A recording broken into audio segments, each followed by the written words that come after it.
Hello les amis, j'espère que vous allez bien. Aujourd'hui on se retrouve pour une nouvelle vidéo, une vidéo un petit peu particulière. Je vais pas faire de la customisation comme je fais habituellement complète sur des kits de guitare ou de la peinture sur guitare. Aujourd'hui je vais pimper une guitare que j'ai déjà en stock, c'est ma propre guitare que j'ai depuis plusieurs années.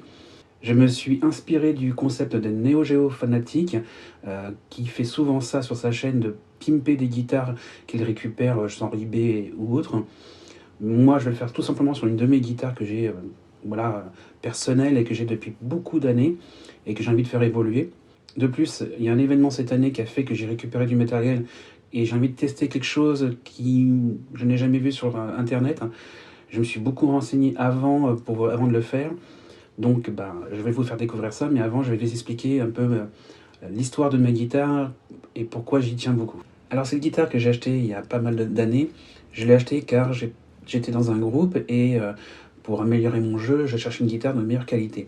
Ce groupe, c'était des potes, ils avaient commencé à créer leur groupe de leur côté et voilà, en parlant avec eux, je me suis dit pourquoi pas jouer avec eux, même si je pensais pas avoir le niveau et pouvoir les suivre. C'était un groupe de hardcore et j'avais pas du tout cette culture à la base. Moi, j'écoutais plus du rock de type Led Zeppelin, Jimi Hendrix, etc. Vraiment du classique de chez classique. Et voilà, en participant avec eux, j'ai beaucoup appris à jouer beaucoup plus rapidement. Alors, je suis pas un très bon guitariste, loin de là, mais on s'est vraiment bien éclaté et au fur et à mesure que le projet avançait, j'avais besoin d'une guitare de meilleure qualité où je pouvais vraiment progresser et exploiter un peu plus mon jeu.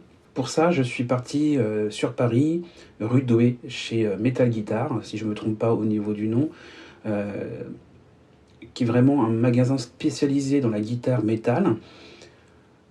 J'y suis allé avec un budget qui était assez large et j'ai passé du temps chez eux à tester des guitares. Donc le vendeur qui était sur place m'a présenté deux trois guitares, j'ai fait mon choix sur deux guitares et j'ai passé, mais le pauvre, j'ai dû le faire chier pendant longtemps car j'ai dû rester au moins 2 heures et demie, voire peut-être même plus, à tester les guitares les unes après les autres pour voir vraiment ce qui me plaisait. Et je suis resté 1 heure sur deux guitares à passer l'une à l'autre pour voir comment était le jeu et si je me sentais vraiment bien. Alors ça s'est joué vraiment pas grand chose, ça s'est joué vraiment un petit feeling de vraiment pas grand chose d'un cheveu quoi. Et j'ai acheté cette guitare qui est une Ibanez. Je vous la présente. Voilà. Bon, elle est un peu déjà customisée avec les stickers, etc. C'est une Prestige. Je pourrais pas vous dire le nom exactement, mais bon, parce que Ibanez a des noms à rallonge, des séries, c'est des RG Prestige, c'est tout ce que je peux dire, mais je me rappelle plus exactement de la référence. À la base, c'est des micros actifs, et ça m'a permis justement de jouer avec mon groupe. Ce groupe, on a essayé de faire des compos, ça a duré plusieurs années, mais on a même enregistré des démos. Mais hélas, au moment où on voulait commencer à démarcher les concerts, deux membres du groupe sont partis. Donc le projet est tombé à l'eau, puis moi entre-temps j'ai quitté la région parisienne et je suis venu en Charente-Maritime. Donc voilà, j'y touchais plus à ma guitare et elle est restée comme ça très longtemps sans que j'y touche. Elle a pris un peu la crasse et puis surtout à l'époque, quand je jouais dans ce groupe, j'avais pas cette connaissance au niveau de l'entretien d'une guitare ou de la customisation, de l'amélioration et des réglages d'une guitare. Donc la pauvre, elle en a pris cher, puis surtout que moi j'avais un jeu assez violent, assez lourd, qui tapait bien dedans dans les cordes, etc. Donc un peu bourrin, franchement, elle a pris bien cher cette pauvre guitare. Mais aujourd'hui, je m'intéresse beaucoup plus au réglage, et puis surtout à la customisation de guitare. Donc cette guitare où j'ai joué énormément d'heures, on jouait une fois tous les 15 jours, plus de 8 heures à 10 heures dans la journée, car j'avais un de mes potes qui était infirmier, donc il avait travaillé un week-end sur deux, on travaillait tous, donc on ne pouvait pas se voir en même temps, c'était très compliqué, donc on avait un dimanche sur deux, et par contre on se lâchait, on jouait toute une journée complète, on était rincés à la fin de la journée, mais au moins on avait bien rigolé et on avançait sur nos projets. Donc cette guitare, pour moi, c'est vraiment quelque chose d'important, j'y tiens beaucoup. Même si les micros me convenaient plus, même s'il y a des choses, mais elle a quelque chose de sentimental et beaucoup de souvenirs. Donc cette vidéo va être la retape, ou du moins je vais pimper cette guitare, la customisation de cette guitare au niveau des micros et du câblage intérieur. Je vais aussi retravailler la planification et voir ce que ça donne au niveau des frettes, car j'avais quelques frettes qui frisaient un peu. Donc je vais retravailler tout ça. Pour le choix des micros, ça va être simple. Comme j'en ai déjà parlé sur ma chaîne, il y a quelques temps, au début de l'année, il y a eu des inondations sur Saintes. Ça a complètement abîmé mon atelier que j'avais dans mon local. Et à cette époque-là, j'avais pour projet de faire la guitare Slash Tribute, que je vous mets en lien en description ici. Et donc j'avais acheté un jeu de micro, un kit complet de micro signature Slash. Et ce kit de micro a été complètement submergé dans l'inondation. Pour moi, ils étaient morts, irrécupérables. J'ai quand même, quand j'ai rangé la cave, du moins mon atelier, j'ai quand même gardé de côté ces micros en me disant peut-être que. Sur le temps, ils ont séché et je les ai testés et ils sortaient quand même de la résistance dans ces micros, donc ils pouvaient fonctionner. Donc je me suis renseigné sur les réseaux sociaux tels que le groupe Guitare Basse Prototype DI et CNC. J'ai posé tout simplement une question si je pouvais les récupérer et ils m'ont donné beaucoup de conseils. Beaucoup de personnes ont été super gentilles à me donner des petits détails, etc. Je vais tout simplement démonter les micros, les nettoyer au WD-40 et je vais en profiter, alors c'est un petit test, je ne sais pas ce que ça va faire, mais de changer les aimants Alnico 2 par des Alnico 8. J'espère booster un petit peu le son et d'avoir un son un peu plus dans le style métal, un peu plus dans le jeu que je joue aujourd'hui. Alors je vous laisse avec la vidéo et avec les explications de ce que je vais faire. Alors comme vous pouvez le voir, mes micros ont l'air propres comme ça, mais si on regarde bien comme il faut sur le côté, vous allez voir que c'est complètement, du moins complètement, c'est un peu rouillé, il y a un peu de rouille et de saleté, donc tout simplement je vais les démonter pour nettoyer tout ça. Celui-ci a un petit peu moins de saleté, un peu moins de rouille. Après, je ne les ai pas démontés, je verrai bien ce que ça donne à l'intérieur.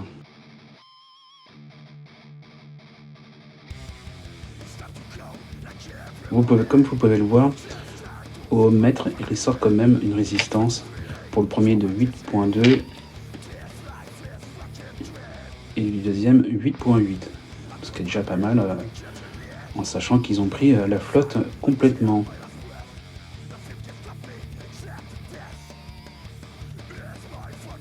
Alors, petit conseil que j'ai eu sur les réseaux sociaux, dans le groupe dont je vous ai dit le nom tout à l'heure, vérifier le nord et le sud pour voir comment placer les aimants qu'on va remplacer. Donc là, moi, je regarde comment ils sont placés les nord et sud. Je me repère au plot des micros et je sais que le nord se retrouve dans cette direction-là.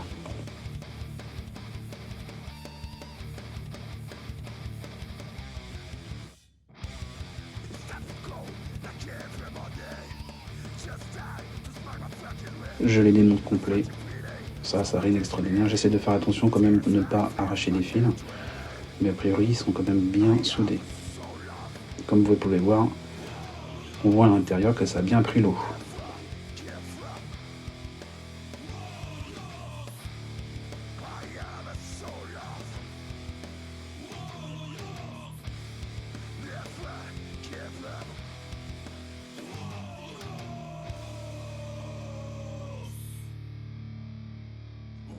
Je vérifie bien comme il faut où est le nord.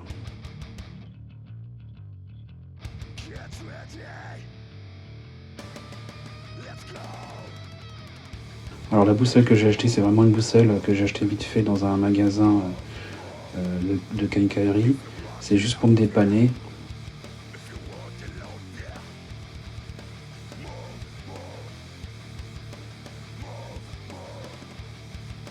Donc là, nettoyage complet à la brosse à dents avec un cutter pour gratter les résidus qui accrochent.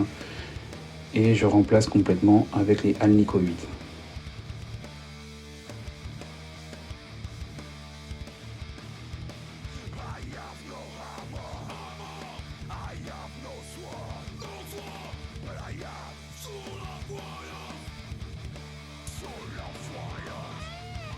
Et là, je vérifie que le tout fonctionne, que j'ai pas fait de bêtises, que j'ai pas arraché de fil. Et ça fonctionne bien. On a au ohmmètre et de la résistance de 8.4. Là, je fais que le premier micro, mais j'ai fait le deuxième micro de la même façon. Donc, je vais pas remettre une vidéo pour ça. Et voilà, j'ai changé les aimants Alnico 2 par les Alnico 8. J'ai complètement nettoyé au WD-40 que j'ai laissé sécher légèrement pour pas que ça fasse de gras. Les micros ont tous les deux de la résistance au ohmmètre, 8.2 et 8.8 à peu près. Donc on passe à la partie 2 de cette vidéo qui est le démontage complet de la guitare. Enlever les micros, enlever tout le câblage, nettoyer le corps et le manche, refaire la planéité, réinstaller les nouveaux micros et refaire un câblage complet. On se retrouve après. Et voilà, on retrouve ma petite guitare avec ses looks un peu particuliers et ses stickers dans tous les sens. Je vous laisse me dire ce que vous en pensez en commentaire. Et donc je vais remplacer ces micros Ibanez actifs par les nouveaux micros Sennheiser Duncan Signature Slash que j'ai changé les Alnico 2 par les Alnico 8. Donc là, ça va être le démontage complet de la guitare. Je commence par séparer le manche du corps. J'enlève tout ce qui est plaque arrière. Voilà, comme vous pouvez voir, c'est tout un câblage pour du micro actif. Il y a même la pile qui a fondu dans la cavité pour pile et ça a complètement cramé l'intérieur, ça a fondu. C'est pour vous dire que je n'avais pas vraiment les bons réflexes au niveau de l'entretien de mes guitares et que la pauvre, elle a vraiment pris cher. Vous avez le droit de dire ce que vous en pensez aussi en commentaire, sans insulte bien sûr. Voilà, là c'est très simple, hein, j'enlève tout le câblage, je coupe tout car je vais refaire vraiment un câblage de A à Z, vu que c'est pas du tout la même chose qui va être à l'intérieur, que je vais pas être en actif mais en passif, et je vais faire vraiment un câblage beaucoup plus simple.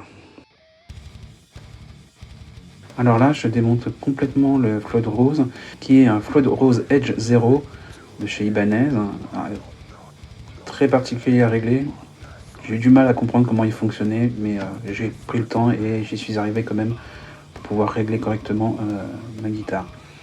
Maintenant, là, je vais passer la planéité du manche. Donc, je protège la touche, bien sûr, hein, comme on fait tous, pour pas l'abîmer, en limant les frettes.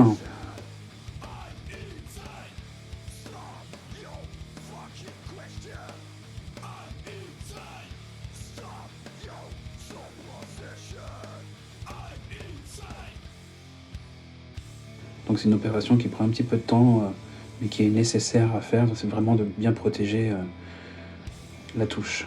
Donc là, avec un fret rocker, je vérifie toutes mes frettes et je vérifie lorsque le fret rocker bouge. Je note l'endroit pour voir où ça peut friser. Je marque les frettes avec le feutre noir pour vérifier que lorsque je ponce, ça ponce bien partout sur toutes les frettes et que ça planifie toutes les frettes. Je vérifie que le ponçage a bien fonctionné et que les frettes sont toutes à la même hauteur. Et après, tout simplement, je viens arrondir avec une ligne spéciale pour les frettes qui est creusée et qui va donner cet arrondi aux frettes. Alors pareil, je me sers du feutre pour vérifier que ça travaille bien et qu'il y a bien une toute petite raie de feutre, ce qui veut dire que ça a bien arrondi les frettes. Ensuite, je viens policher les frettes, tout simplement avec une Dremel et du produit à polish pour que les frettes soient plus brillantes et que ce soit plus facile à jouer lorsqu'on fait des bends, etc.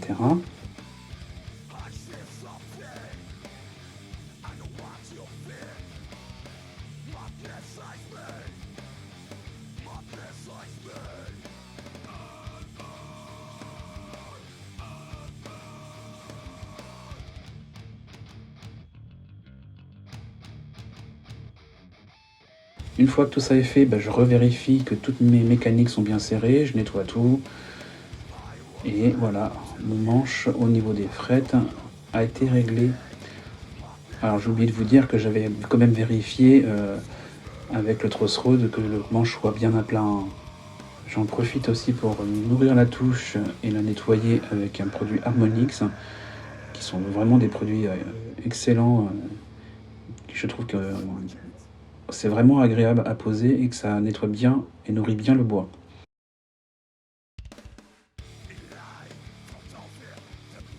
Là, tout simplement, je nettoie complètement le feu de rose au W40, car quand on joue, on transpire beaucoup et ça a quand même pas mal attaqué.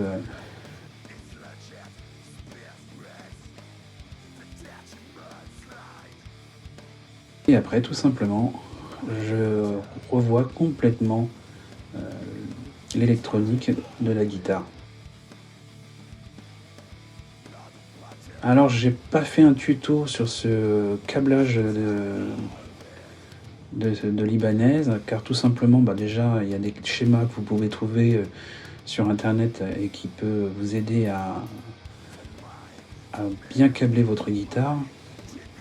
Et puis, faire un vrai tuto dans le moindre détail, ça demande énormément de temps et j'ai vraiment pas le temps en ce moment de faire un tuto complet. J'avais déjà fait un tuto de câblage de Les Paul et ça m'avait demandé énormément de temps à mettre en vidéo. J'en referai sûrement d'autres. Vraiment, c'est quelque chose qui me plaît beaucoup d'apprendre à câbler les guitares, mais à bien filmer et à faire des tutos qui soient vraiment bien explicites et que vous puissiez comprendre de A à Z, c'est pas évident à filmer et ça demande beaucoup de travail. Et bien sûr, en plus, je suis pas un spécialiste, je suis pas un luthier, je suis pas un technicien de la guitare, j'apprends au fur et à mesure. Donc je pense que vous pourrez trouver d'autres vidéos, alors peut-être beaucoup de vidéos en anglais sur internet, peu en français, mais vous pouvez trouver des vidéos pour vous aider dans le câblage de votre guitare.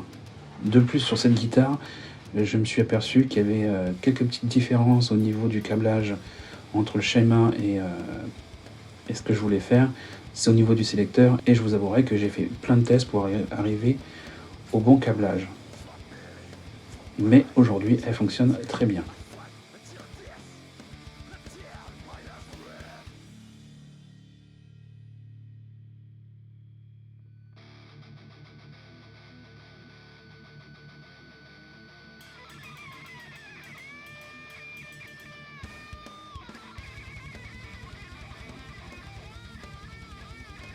Là, tout simplement, je blinde les cavités de l'électronique avec du cuivre. Alors, certains m'ont dit, ce qui semble très logique, que c'était pas nécessaire quand on avait des humbuckers, car le fait de mettre des humbuckers, humbucker veut dire que ça enlève le souffle, mais je sais pas, ça me rassure de faire un blindage pour limiter au maximum les bruits extérieurs, les parasites extérieurs exactement, qu'on pourrait entendre dans la guitare.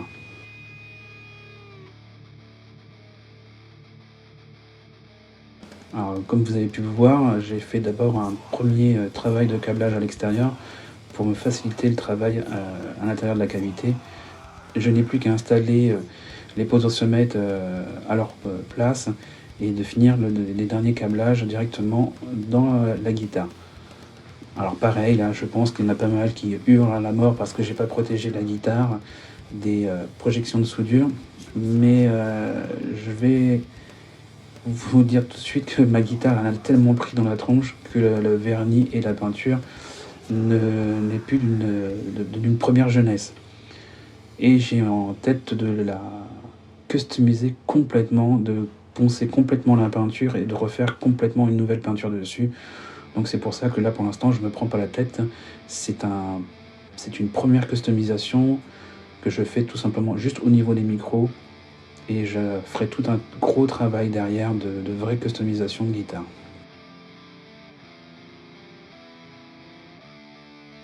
Je mets en place les micros. Alors les micros, par rapport aux micros actifs, pour les installer, ça a été direct vissé dans le bois et il n'y a pas moyen d'ajuster la hauteur. Je pense qu'il faut que je fasse une petite défonce et qu'après je rajoute des ressorts pour pouvoir faire un ajustement de hauteur pour le niveau sonore des guitares et de la justesse du son. Mais globalement, ils sont déjà assez hauts et se retrouvent à la hauteur qu'il faut, que je trouve qu'il faut pour qu'on les entende bien.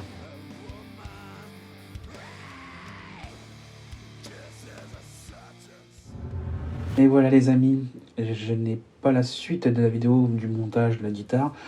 D'une part, j'ai tout simplement oublié de filmer et d'autre part, je pense que ça aurait fait une vidéo un peu trop longue, je l'avoue, qui aurait pu être vraiment ennuyeuse. Et puis monter une guitare, je pense que vous savez tous le faire, ou en tout cas vous avez déjà vu ça sur internet. Les micros Seymour Duncan sont en place, la guitare est complètement réglée. Je vous la remontre avec les micros en place. Vous voyez, ils sont bien installés. Cela fonctionne franchement pas mal du tout. Je vais vous faire un petit vidéo test à la fin de la vidéo. Ce que m'a appris le travail sur cette guitare, c'est que certaines choses qui peuvent faire peur n'est pas si terrible, comme travailler ou retraper les micros après un problème comme j'ai pu avoir cette année. Alors j'avoue, hein, j'ai eu de la chance, les micros fonctionnent encore très bien, malgré toute l'eau qu'ils ont eu dans la tronche. Je n'ai juste eu qu'à changer les aimants pour modifier un petit peu le son, mais voilà, c'est pas une opération si compliquée que ça, et ça peut faire peur, mais c'est tout à fait jouable. Si cette vidéo vous a plu, dites-le moi en commentaire et mettez s'il vous plaît un petit pouce en l'air, ça référence un peu plus la vidéo. Si vous n'êtes pas encore abonné à ma chaîne, n'hésitez pas à le faire en cliquant sur la petite cloche pour être notifié des nouvelles vidéos que je vais faire. Vous pouvez aussi me retrouver sur les réseaux sociaux tels que Facebook et Instagram. J'y suis pas énormément présent, mais bon, de temps en temps, je mets quelques photos et vidéos. Je vais vous laisser avec une petite vidéo test pour que vous puissiez vous entendre le son de la guitare avec ces nouveaux micros. Alors je vous le dis tout de suite, je ne suis pas un technicien, je vous le rappelle, je fais ça vraiment par le pur plaisir, donc au niveau de la guitare, je joue pas grand chose d'hyper technique, ne vous attendez pas à du gros son. Sur ce, je vous laisse, je vous dis à bientôt, portez-vous bien et que la force soit avec vous.